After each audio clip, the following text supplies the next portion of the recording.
जय श्री राम। दोस्तों, आज सुनेंगे मंगलवार की व्रत कथा। महाभारत काल के अनुसार भीम बहुत ही शक्तिशाली और बलशाली थे। युद्ध कौशल में निपुण थे। शक्तिशाली होने पर भीम एक बार अहंकार में भर गए। इस अहंकार को दूर करने के लिए बजरंगबली हनुमान जी ने एक लीला रची। जब भीम को सच्चाई पता चली तब उन्हें अपनी गलती का एहसास हुआ और हनुमान जी से उन्होंने क्षमा मांगी। इसके बाद हनुमान जी ने प्रसन्न होकर भीम को अपना विराट रूप दिखाया। कथा के अनुसार पांडव जब वनवास भोग रहे थे, पांचों पांडवों को अज्ञातवास रहना पड़ा था। इस दौरान पांडवों को भेष बदलकर भी रहना पड़ा। द्रौपदी भी पांडवों के साथ थी। द्रौपदी एक आश्रम में रहकर समय बिताने लगी। एक दिन जब वे आश्रम में बैठी हुई थीं तो एक पुष्प उड़कर उनके पास आ गया। पुष्प की सुगंध द्रौपदी को बहुत पसंद आ गई। तब उन्होंने भीम को बुलाकर उस पुष्प को लाने के लिए कहा। द्रौपदी की इच्छा को पूरा करने के लिए भीष्म पुष्प की खोज में निकल पड़े। पुष्प की सुगंध जिस दिशा से आ रही थी, भीम उसी दिशा की ओर चलने लगे। उस सुगंधित पुष्प को खोजते खोजते भीम एक वन में जा पहुँचे। वन में जैसे ही भीम ने प्रवेश करने का प्रयास किया तो उनकी नज़र रास्ते में लेटे एक वानर पर पड़ी। भीम ने उन बूढ़े वानर से आग्रह किया कि वे रास्ते से हट जाएं, लेकिन वानर ने कोई प्रतिक्रिया नहीं की। भीम ने फिर से वानर से वहां से हट जाने को कहा, लेकिन इस बार वानर ने कहा कि वह बहुत कमज़ोर है, हिल डुल नहीं सकते, इसीलिए लांग कर निकल जाओ। वानर के इस व्यवहार से भीम को क्रोध आ गया और वे अपनी शक्तियों के बारे में बताने लगे। भीम ने वानर को अपना परिचय दिया कि वे कुंती पुत्र हैं और पवन उनके पिता हैं और मैं हनुमान जी का भाई भी हूँ। लेकिन यह सब सुनकर भी वानर पर कोई प्रभाव नहीं पड़ा। इधर भीम का क्रोध बढ़ने लगा और उन्होंने वानर से कहा कि वह उन्हें और अधिक क्रोध ना दिलाए, नहीं तो उन्हें परिणाम भुगतना होगा।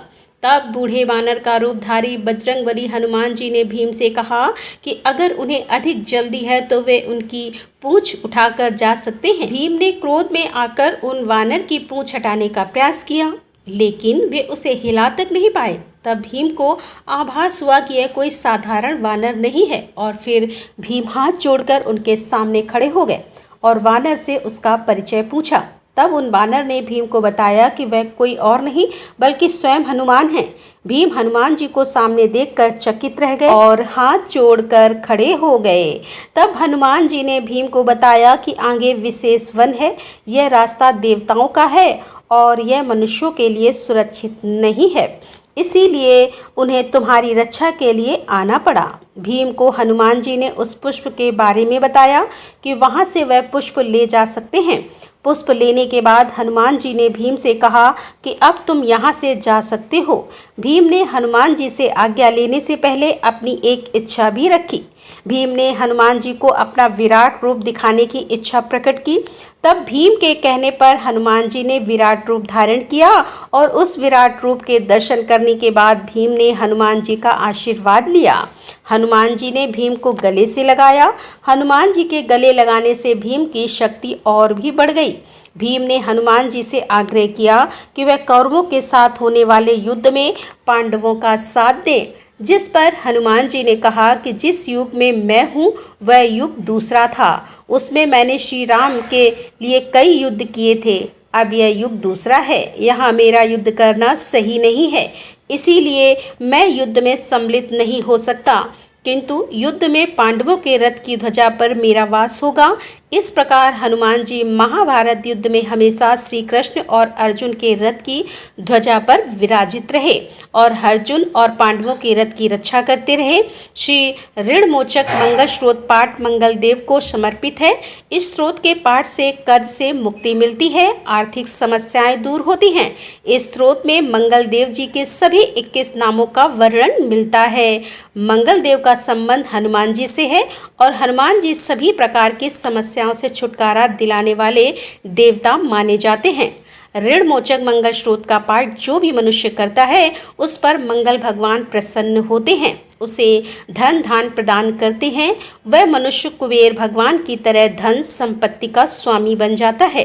वह मनुष्य हमेशा युवा रहता है और उसे रोग और कर्ज से भी मुक्ति मिलती है। तो प्रिय श्रोताओं, अब सुनिए ऋण मोचक मंगल स्रोत। पाठ हिंदी में है। मंगल देव शास्त्रों में आपको जो नाम बताए गए हैं उनमें पहला नाम है मंगल, दूसरा भूमि, पुत्र जिनका जन्म पृथ्वी से हुआ, तीसरा ऋणहर्ता यानी कर्ज से मुक्ति दिलाने वाला, चौथा धनप्रद यानी धन को देने वाला, पांचवा स्थिर राशन यानी जो अपने आसन पर अडिग रहते हैं, छठा महाकाय यानी जो बहुत बड़े शरीर वाले हैं, सातवां नाम है सर्व कामावरोधक यानी कि कार्य में आने वाली सभी बाधाओं को दूर करने वाला।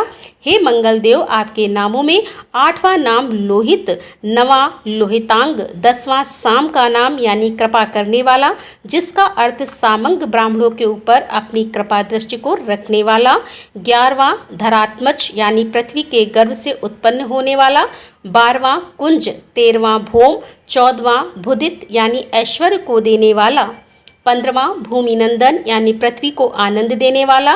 हे मंगल देव, आपके नामों में 16वां नाम अंगारक है, 17वां यम, 18वां सर्वोंग पारक अर्थात समस्त तरह की कठिनाइयों को दूर करने वाला, 19वां वृष्टिकर्ता अर्थात वृष्टि करने वाले यानी वर्षा कराने वाला, 20वां नाम है वृष्टिहर्ता अर्थात बारिश न होने के कारण अकाल लाने वाला, और 21वां नाम है सर्वकाम फलप्रदा अर्थात संपूर्ण कामनाओं का फल देने वाला है।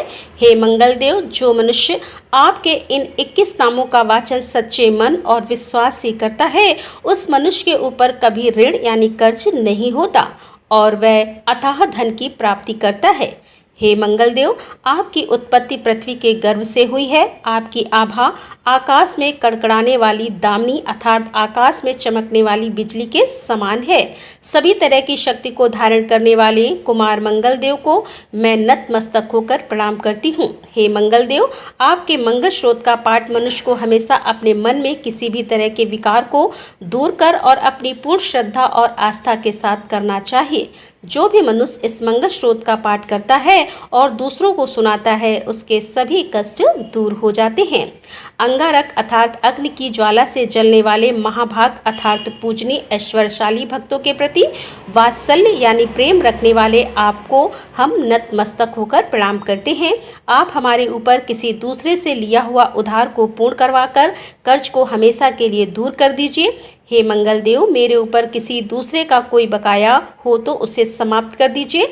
किसी भी तरह की व्याधि हो तो उसे भी दूर कीजिए। हे मंगल देव, मेरी गरीबी को दूर कर अकाल मृत्यु के भय को दूर कीजिए। मुझे किसी भी तरह का डर, क्लेश और मन में दुख हो तो उसे भी हमेशा के लिए दूर कर दीजिए। हे मंगल देव, आपको संतुष्ट करना बहुत ही कठिन है। आप तो मुश्किल से प्रसन्न होने वाले भगवान मंगल देव हैं। आप जब किसी पर भी अपनी कृपा की बारिश करते हैं तो उसे समस्त प्रकार के सुख समृद्धि प्रदान कर देते हैं।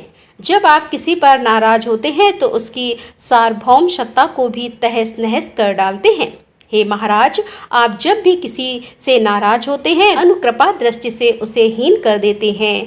आप अप्रसन्न होने पर ब्रह्मा जी, इंद्रदेव और श्री विष्णु जी के भी साम्राज्य संपत्ति को नष्ट कर देते हैं।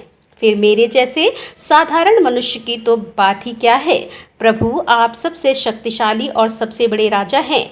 हे भगवान, मैं आपसे प्रार्थना करती हूँ कि आप मुझे संतान के रूप में पुत्र प्रदान करें। मैं आपके द्वार पर आई हूँ, आप मेरी मनोकामनाओं को पूर्ण करें। मेरे ऊपर किसी भी तरह से किसी दूसरे से उधार लिया हुआ धन ना रहे। मुझे कभी दूसरों के आगे हाथ फैलाना ना पड़े। मेरी गरीबी को दूर कीजिए और मेरे सभी तरह के कष्ट और क्लेशों का नाश कीजिए। जो मेरे शत्रु बन चुके हैं, उनके डर से मुझे आप मुक्त कराइए।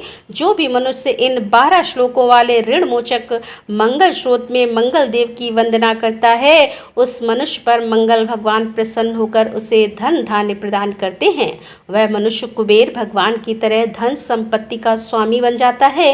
वह मनुष्य हमेशा युवा रहता है। श्री ऋण मोचक मंगल स्रोत के उच्चारण मात्र से मनुष्य को किसी भी तरह के कर्ज से मुक्ति मिल जाती है। अगर कोई मनुष्य अपने जीवन काल में अपनी आवश्यकताओं की अपनी कामनाओं की पूर्ति के लिए किसी दूसरे मनुष्य से कर्ज लिया होता है और किसी कारणवश कर्ज चुका पाने में असमर्थ हो जाता है तो उसे ऋण मोचक मंगल स्रोत का पाठ करना चाहिए।